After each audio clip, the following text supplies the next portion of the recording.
2009 ఎన్నికల్లో మీకు యూత్ కాంగ్రెస్ నుంచి టికెట్ వచ్చిందా లేదంటే కాంగ్రెస్ పార్టీ ద్వారానే వచ్చిందంటారా? రాజశేఖర రెడ్డి గారు ఇచ్చారండి.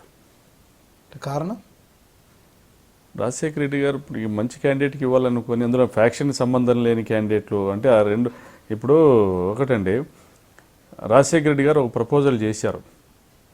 ఇది నేను విన్నది, ఫ్యాక్షన్ కుటుంబాలకి ఇవ్వకోకుండా వేరే వాళ్ళకి ఇద్దామనేసి పరిటాల రవి చనిపోయిన తర్వాత. అయితే అది తెలుగుదేశం పార్టీ ఒప్పుకోలేదు, పరిటాల సునీతకి టికెట్ ఇచ్చినారు. రాజశేఖర రెడ్డి గారు గుట్టూరు శ్రీరాములకు టికెట్ ఇచ్చినారు. అంటే ఫ్యాక్షన్ బ్యాక్గ్రౌండ్ లేని వ్యక్తిని, బీసీ సామాజిక వర్గం. ఆయన గుట్టూరు శ్రీరాములు గారు ఓడిపోయిన తర్వాత 2005లోనే ఆయన సూర్య కుటుంబానికి టికెట్ ఇవ్వడాన్ని వ్యతిరేకించినారు రాజశేఖర రెడ్డి గారు. 2009లో I was the only alternative. ఇప్పుడు తోపుదుర్తి కుటుంబానికి టికెట్ ఇవ్వాలి. ప్రకాష్ యాక్టివ్గా ఉన్నాడు, వరదరాజరెడ్డి మేనల్లుడు, అయితే దివాకర్ రెడ్డికి సన్నిహితంగా ఉండొచ్చు. అయితే జగన్మోహన్ రెడ్డి గారితో నేను ఎప్పుడూ టచ్లో వచ్చిన. మనం ఇద్దరం కలిసి అసెంబ్లీకి పోదామని 2005లో నేను ఇక్కడున్న కేశిరెడ్డిపై కలిసినప్పుడే మన ఇద్దరం కలిసి 2009లో అసెంబ్లీకి పోదామనేసి సెంట్రల్ బ్యాంకు మేము అడిగేదానిపోయినాం. 2005లో మా నాయన ఇనానిమస్గా గెలిచినాడు సొసైటీకి, సింగిల్ విండోకి. సెంట్రల్ బ్యాంక్ ఇవ్వండి అన్నా అనిపోతే లేదు అసెంబ్లీకి మన ఇద్దరం కలిసి పోదామని చెప్పినాం. నీకు ఏ లీడరు నిన్ను ఎంకరేజ్ చేస్తాడో, రఘువీరారెడ్డి కానీ దివాకర్ రెడ్డి కానీ, ఆ లీడర్తో నువ్వు నడుచు, నా టైం వచ్చినప్పుడు నేను లిఫ్ట్ చేసుకుంటాను, నేను I will pick you up అనేది జగన్మోహన్ రెడ్డి గారు ఆలోచన. సో మేము అంటే ఆయన చెప్పినా కానీ నేను ఎమ్మెల్యే టికెట్ నాకు ఇస్తారని కూడా నేనేం అనుకోలే 2009లో. ఇంకా సీనియర్లు అందరూ ఉన్నారు, వాళ్ళకి ఏమైనా ఇచ్చే పరిస్థితి ఉంటుందేమో అని అనుకున్నాం. కానీ అయితే మేము ప్రజల్లో మేము ట్రస్ట్ ద్వారా కార్యక్రమాలు చేస్తూ ఉన్నప్పుడు మేము ప్రజలు రామగిరి మండలం మాకేం సంబంధం అండి. పరిటాల రవి పెట్టనికోట ఆ మండలంలో 12,000 ఓట్ల మెజార్టీ వచ్చేది. ఆ మండలంలోనే ప్రధానంగా మేము ప్రజలకు పనిచేస్తే మేము ఏ గ్రామానికి వెళ్ళినా తండోపతండాలుగా జనాలు వచ్చేవాళ్ళు. అది ఇప్పటికీ ఏం తగ్గలేదు. అది ఏ గ్రామానికి పోయినా ప్రజలు స్వచ్ఛందంగా ఒక ట్రస్ట్ తరపున పోతే, నాటేసే పొలిటికల్ లీడర్ అప్పుడు Botsa Satyanarayana incharge minister, Bhanumathi incharge, constituency party incharge, నేను స్వతంత్ర ఒక వ్యక్తిగా నేను పోతేనే తండోపతండాలుగా 1000 మంది జనం వచ్చారు. పేరూరులో ఒక మీటింగ్ పెడితే ఆ రోజు పేరూరు డ్యామ్ జలసాధన సమితి పేరుతో ఒక మీటింగ్ పెట్టినారు. 2008 ఏప్రిల్ 28న ఒక బహిరంగ సభ పెట్టి కాల్ఫర్ చేసి ఆ రోజు నుంచి ట్రస్ట్ కార్యక్రమాలు ప్రారంభించాలని దివాకర్ రెడ్డి గారిని గెస్ట్గా పిలిచినాం.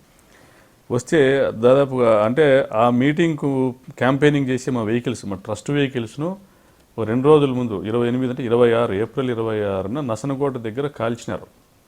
పరిటాల సునీత తమ్ముళ్ళు, వాళ్ళ అనుచరులు వాళ్ళు కాల్చినట్లు కేసులు నమోదైనాయి. మా వాళ్ళని కొట్టినారు, ట్రస్ట్ కార్యకర్తలని కొట్టినారు. దాని తర్వాత రాజశేఖర రెడ్డి గారు సీరియస్గా యాక్షన్ తీసుకోమన్నారు. దాదాపుగా ఆ దారి పొడుగున ఎన్ఎస్ గేట్ నుండి పేరూరు వరకు కానీ, తగరకుంట నుండి పేరూరు వరకు కానీ దాదాపుగా 300 మంది పోలీసులను మోహరించి ఆ రోజు మమ్మల్ని అడిగినారు. రాజశేఖర రెడ్డి గారు, మీరు ఈ ప్రోగ్రామ్ చేయాలనుకుంటున్నారా, డిస్కంటిన్యూగా అవుతున్నారంటే చేస్తాం సార్ అంటే 300 మంది పోలీసుని పెట్టినారు. మీటింగ్ జరిపినారు. దాదాపు 10,000 మందితో ఆ రోజుల్లో ఒక వ్యక్తిగా మీటింగ్ పెట్టగలిగినాం. అది ఏమంటే ప్రజలకు ఒక నమ్మకం అనేది కలిగించగలిగినాం. ఏ ప్రభుత్వ పదవి లేకున్నా కూడా, ఏ హోదాను లేకున్నా కూడా తమ సొంత అర్జనతో ప్రజలకు ఉపయోగపడతాడు.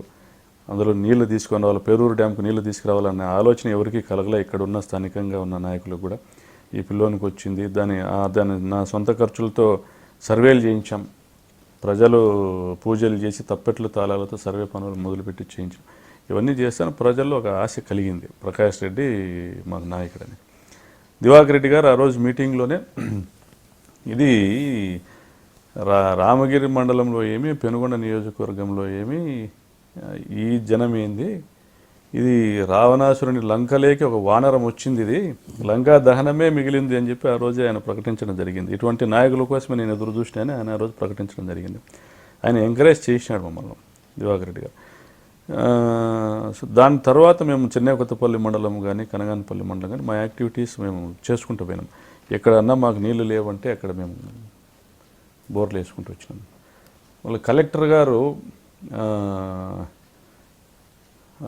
మోహన్ గారు, కలెక్టర్ గారు ఒకసారి పిలిపించి నాతో మాట్లాడారు. ప్రకాష్ రెడ్డి, నువ్వు చేస్తున్నది మంచి అని నువ్వు అనుకుంటా ఉన్నావు, గ్రౌండ్ వాటర్ మొత్తం దెబ్బతింటా ఉంది ఇప్పుడున్న పరిస్థితుల్లో. బోర్లను కంట్రోల్ చేయాలి, రైతులు బోర్లు లేకుండా చట్టాలు తీసుకొచ్చే పరిస్థితుల్లో నువ్వు ఇంత విరివిగా బోర్లు వేస్తున్నావు, ఇది ఆలోచన చేసుకోవచ్చు సార్ అనేసి. దాని తర్వాత మేడాపురం గ్రామంలో బోర్లు వేస్తూ ఉన్న టైంలో మేము 3 రిగ్గులు పెట్టి బయట నుంచి రిగ్గులు తెప్పించి బోర్లు వేయించి చేసినాం. వాళ్ళు 3,000 వాళ్ళ కాంట్రిబ్యూషన్ ఇచ్చేవాళ్ళు రామగిరి మండలంలో. తర్వాత పక్కన మండలాలకు పోయినప్పుడు 5,000 6,000 అలా తీసుకునేవాళ్ళు. మాకు అది 20,000 25,000 ఖర్చు వచ్చేది. ఒక రైతుకు పోయినప్పుడు పోలీసులు సీజ్ చేసినారు, ఒకసారి ఏదో కంప్లైంట్ వచ్చిందనేసి సీజ్ చేసినారు. దాని తర్వాత ఆ కార్యక్రమం ఆగిపోయింది. తర్వాత ఎలక్షన్స్ వచ్చినాయి. ఎలక్షన్స్ తర్వాత 2009 ఎలక్షన్స్ తర్వాత కూడా కొన్ని గ్రామాల్లో చేసినాము అవి. అంటే ఇప్పటికి కూడా మాకు ఏమనిపిస్తుంది అంటే, నిజంగా గ్రౌండ్ వాటర్ ఉంటే ఈ నియోజకవర్గంలో ఏ రైతుకు అవసరమో ప్రతి రైతుకు అప్పు సప్పు చేసిన బోర్లు వేయించుదామనిపిస్తుంది. ఈ హంద్రిని వచ్చింది దాన్ని ఉపయోగించుకోవాలా, అది పిల్లకాలువల ద్వారా పొలాలకు నీళ్లు తీసుకొని రావాలా. అది ఈ ప్రభుత్వం తీసుకొని రాకోకుండా అడ్డుపడే పరిస్థితుల్లో నా దగ్గర డబ్బేగిన ఉండి నన్ను పర్మిట్ చేసింటే ప్రతి రైతుకు బోర్లు వేసి రైతులు గ్రామాల్లో పంటలు పెట్టుకుని వాళ్ళ పొలాల్లో వాళ్ళు పని చేసుకునే పరిస్థితి కల్పించినప్పుడు మనం అంతకంటే వాళ్ళకి చేయాల్సిన సాయం ఏం అవసరం లే. ఇన్పుట్ సబ్సిడీలు, ఇన్సూరెన్సులు, ఇంకొకటి అవసరం లేదు. పెన్షన్ల కోసం వాళ్ళు ఎవరు వచ్చి యాచించరు. వాళ్ళకి నీళ్ళు ఇవ్వగలిగితే ఆ నీళ్ళే వాళ్ళను ముందుకు నడుపుతుంది.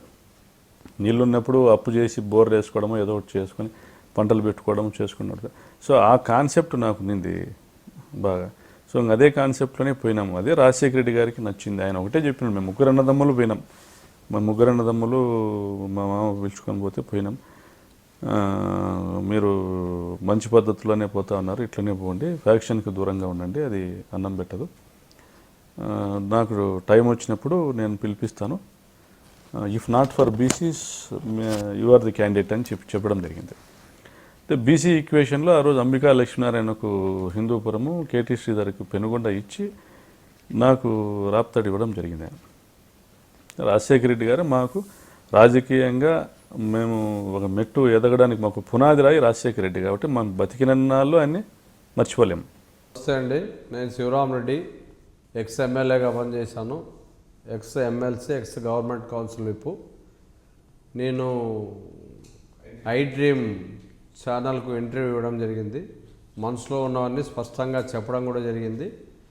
మీకు ఇవన్నీ నచ్చితే మీ అభిప్రాయాలు కూడా డైరెక్ట్గా తెలియజేస్తారని కూడా, అంటే త్రూ మీడియా ద్వారా కానీ మీ అభిప్రాయాలు కూడా తెలియజేస్తారని నేను ఆశిస్తున్నా. ఈ ఐ డ్రీమ్ వీళ్ళు కూడా చాలా మంచి ప్రోగ్రామ్స్ తీసుకుంటున్నారు. భవిష్యత్తులో ఇది కూడా ఇంకా బాగా డెవలప్ కావాలని మనస్ఫూర్తిగా కోరుకుంటున్నాను.